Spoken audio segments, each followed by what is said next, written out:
L'Europe, passer d'un Grenelle français à un Grenelle européen. Alors, est-ce qu'on est en mesure aujourd'hui d'exporter cette réalisation à l'ensemble de nos partenaires européens? Et quel dossier pourrait-on plus particulièrement défendre à Bruxelles? Avec quel appui et partenaires éventuels?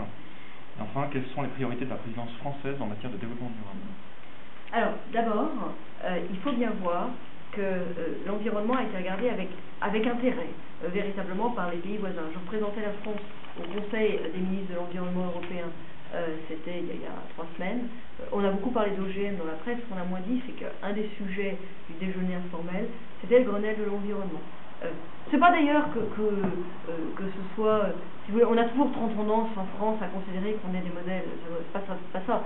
Simplement, tous les pays sont confrontés aux problèmes qu'on a nous et qu'on a essayé de résoudre avec le Grenelle de l'environnement. C'est comment est-ce qu'on fait pour qu'il y ait vraiment une mobilisation positive de tous les acteurs. Comment est-ce qu'on fait pour sortir des polémiques stériles sur des sujets comme l'environnement qui y prêtent assez facilement. Et alors, le Grenelle de l'environnement, c'est une expérience, une méthodologie qui a intéressé nos voisins européens. À telle enseigne d'ailleurs que certaines des associations demandent qu'on profite de la présidence française pour faire un Grenelle de l'environnement européen.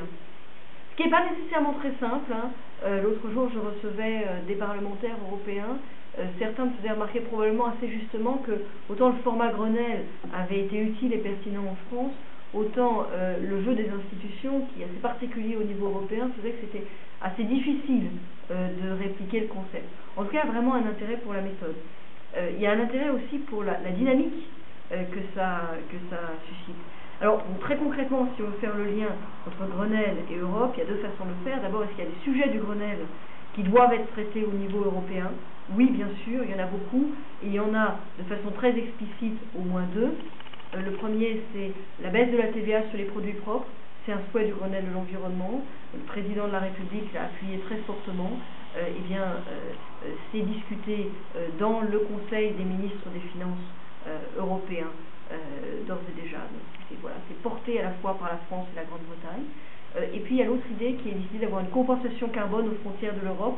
Si on ne réussit pas à avoir des politiques mondiales suffisamment solides en faveur de la lutte contre le changement climatique, si on ne réussit pas à embarquer dans ce grand projet tous les pays du monde, il y a un moment où il faudra qu'on se pose la question de notre compétitivité, donc de la compensation carbone aux frontières de l'Europe. Là aussi, on a une marque d'intérêt des autres pays européens. Et puis, l'autre question qui est qu'est-ce qu'on va faire pendant la présidence française au niveau européen? Et on a une présidence française qui est très fortement marquée par l'environnement. Une proportion absolument considérable des sujets de la présidence française sont liés à l'environnement.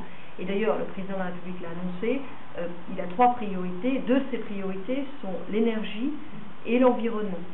Ça s'articulera autour de 3 priorités pour la partie environnement, qui seront d'abord le changement climatique, le paquet climat-énergie, grosso modo.